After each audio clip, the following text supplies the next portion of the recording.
Happy Election Day, Clermont. This is Alison Strange, and I wanted to come to you to answer some questions that were asked of me last night by a constituent. She asked that I go a little deeper into the traffic issues that we face as a city, into property taxes, and into the issue of developer impact fees and building permits. So this is going to be a little bit of a longer video, and I appreciate those of you who hang in there with me. As far as traffic, okay, in my last video on traffic, I asked about what you thought the issues with traffic were. And what I was really getting at is that traffic is broken down into three components. So the first component is how many people there are. And that one is pretty easy for people to understand. There's a lot of people. We've had a lot of developments. So obviously that number is very high. The second issue for traffic, well, let me go back. We can't really do much about all those people. We're not going to be kicking people out of Clermont. So the people that we have in Clermont and our neighboring cities, specifically Mineola and Groveland, and then Mascot too, driving through, as those people increase, that number increases. So the number of people is one component of traffic that we really can't change. And that number is going up by possibly 100% over the next 10 years. So we need to be anticipating that. The second thing that impacts traffic, though, that is rarely talked about is the number of times and the amount of time people are driving. So the formulaic expression would be the number of people times how much they are driving. So that is something that can be influenced by local government decisions. So how much people are driving, that goes to the questions that I was asking in my last video. Why are you driving? What has you getting in your car and driving? Now, I had another constituent comment that in her area, she drives to the grocery store and she drives to medical appointments. And she was concerned about the demographics in her area and their ability to continue to do that, not only to afford the cars as prices and inflation go up, but also people who are aging being able to continue to drive safely. So that was her concern. And so, I know those concerns. Why do I drive? Well, I drive to go downtown. I drive to go shopping. I drive to go to appointments. I drive to go to my office. So those are reasons that I drive. And I assume most people are driving because they're going to work, grocery store, medical appointments, and kids' activities, including school and after school activities. So we're in the car for all of these things. What if we could reduce the amount of time we spend in the car and the frequency that we're in the car through proper zoning? I'm going to talk a little bit about zoning more later. So the amount that people are driving, so the number of people and the amount that they're driving. And then there's a third factor that goes into traffic. And that third factor is how many access points there are to a road. So I talked in another video about a form-based code, so I'll dig into that a little bit deeper here. There are basically several different kinds of roads. When we, I think as Americans, typically think about roads, we think about highways, we think about roads, we think about streets, and we also need to consider multimodal transportation opportunities, bicycle lanes, golf cart lanes, walking paths like sidewalks. So all of these roads are methods of transportation, and each one of these roads requires a certain type of vehicle or supports a certain type of vehicle or is intended for a certain type of vehicle. Again, this goes to the concept of proper zoning in our code. So I'll talk about that more later. But in the issue of traffic, we have the number of people, which we can't change, how frequently they're driving, which we can influence with attraction of businesses and proper planning so that things like grocery stores, medical offices, schools, and the like are nearby residences so that we can minimize the amount of time that people are spending in their cars. And then the third factor is how much access there is to each of these roads. Now, major roads like 50 and 27 are intended by engineering design to be high-speed distance highways is what they are. They're intended to get you from one city to the next city. So our problem is that right now, a lot of our businesses are actually accessed off of those big roads. That has people stopping and starting and pulling off and pulling on of those roads that are intended to be pass-through highways. Internally, we have streets that are, then there's actual roads. So 50 and 27 are more like highways. And then we have roads, which are intended to get you from point A to point B within your city. And then we have streets, which are like neighborhoods. So as you go down this progression of intensity, you increase the frequency of access on and off those roads. So this is all formulas, it's all math-based, and that's how you measure and manage traffic. And we don't have these conversations. We rely on a engineer who comes from somewhere other than Clermont most of the time to tell us as our leadership what we should be doing. And usually it's based on one particular project and not the city as a whole. I would like to see the city as a whole. So traffic, summary, number of people, how often they're in their car, how much they drive, and how many times they can get on or off a particular road. That influences whether we have good traffic or bad traffic, high traffic or low traffic. And that's a conversation I would like to see happening at the city level.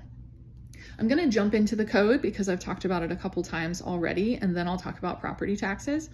So the code, I talked in another video about what is a form-based code, but a properly planned out code would address things like the traffic, like the ratios of residences to businesses to on and off, vehicular traffic, multimodal transportation. I am an advocate for a form-based code. Lake County has invested in having a form-based code, and next year we'll be hiring a consultant to approach Lake County's code and revisit it to make it form-based. So it's very consistent. Groveland already has a form-based code.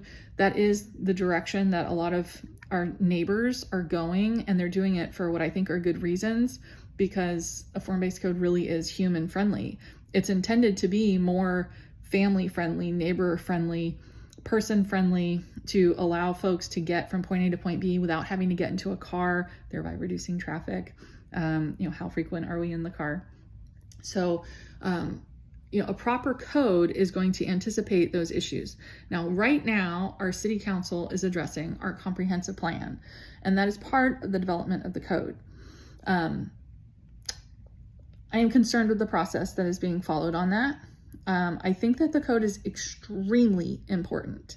I don't think it's something that we check the box. I think it takes a lot of intention, and we need to look at literally every neighborhood in the process to see what those citizens need to be able to access the things that they need on a day-to-day basis. There is no one size fits all.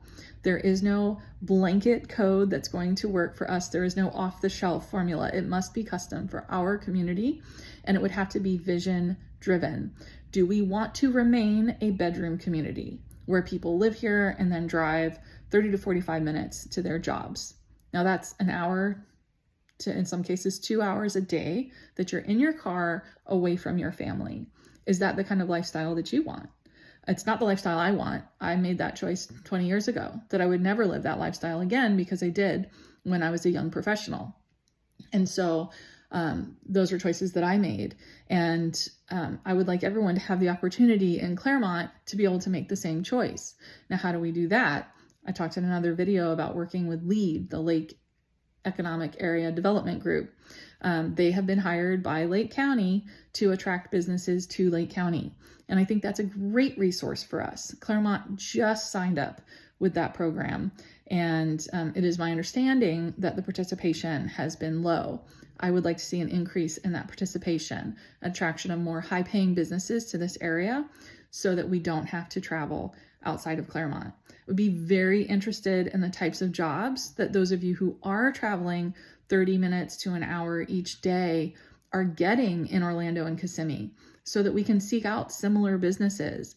Obviously, we're not going to bring a theme park to Clermont for those of you who work at Disney, and I understand that. But we can do things like really focus on our tourism. We can focus on our performing arts center. There are things that we can do that are in that vein of tourism and entertainment that we can justify if it keeps our citizens here, working here, and drives businesses here.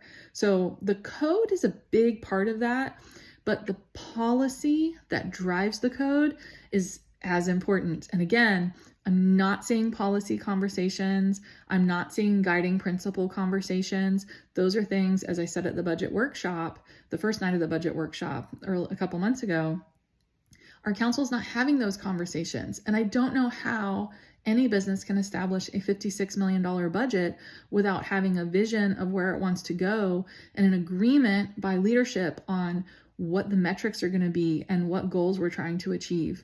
So the code's important, the vision is important, and those are things that, I want to see conversation about it. So I would definitely be one to drive those conversations. The last question that was asked was about property taxes. And I think I've been pretty clear on that I would like to keep taxes low. I think that we have a lot of revenue opportunities through our operations, and that's a good thing. I would like to rely on that. Back in 2022, when I spoke at the town hall for the city, when our city council back then raised the millage by 30%, I spoke against it. You can see that on old videos. And one of the questions that I asked was, why was the city shifting the burden from the citizens who used to pay a third of the budget via property taxes to now we pay almost 50% of the budget via property taxes? So if you look at that alone, that's a pretty big shift. That's a policy shift. That's not a numerical driven thing. That is a policy driven choice that we're saying we are willing as a city to tax our citizens at a higher percentage of the budget. So I want you to really wrap your head around that one. In 2022, our council made the choice to collect almost 50% of our budget from the citizens, whereas before we were collecting a third of our budget from the citizens. Now, what are other revenue sources? Well, we can rent some of these multiple $1 million of facilities that we have, that we rent to people outside of the city. Now I'm talking about Parks and Recreation here. For those of you who don't know, I'm a consultant in Parks and Recreation and tourism, and I consult all of my businesses this way. I don't see any benefit in renting our facilities to outside vendors at the citizens' rate. When we do that, what we do is we put the burden on outside companies on our citizens to fund. That's a big deal.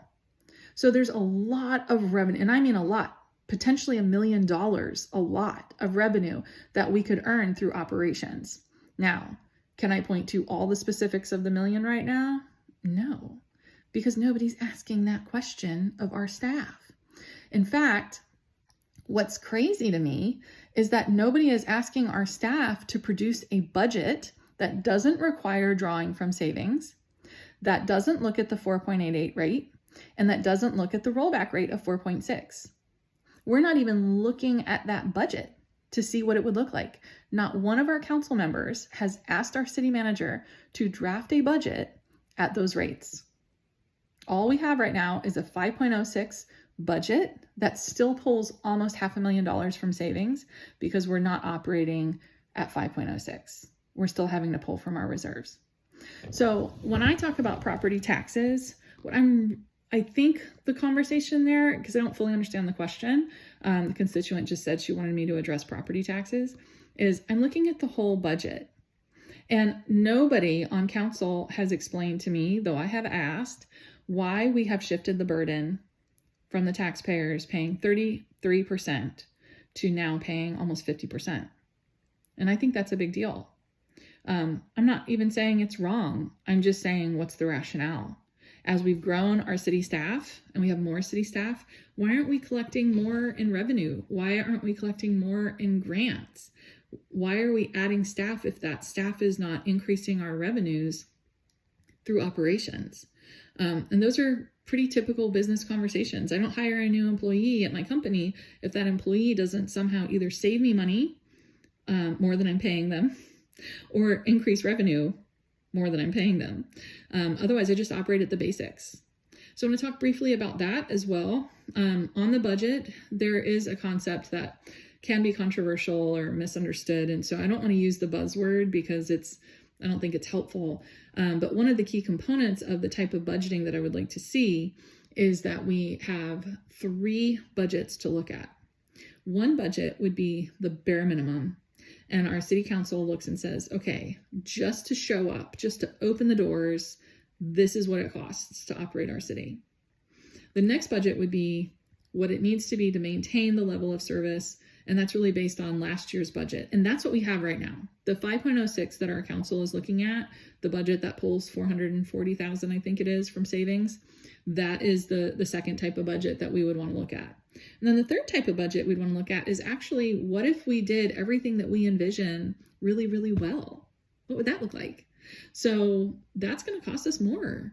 But we might find that in certain departments, we want to increase the level of service. Performing Arts Center, for example. Do we want to have performing arts in Clermont? Do we really want to? If so, are we really maximizing operations there? We have an individual who's operating that facility that has a lot of really great experience. And I kind of have doubts that we're getting the maximum value from that individual. And why is that? So we're not having those conversations. I'm going to do a video probably next week on the Performing Arts Center / Arts and Recreation Center, so you can see the real numbers, because I've read all the articles, and I think there's a lot that we can talk about there. So, that's an example of a place that we could maybe increase service.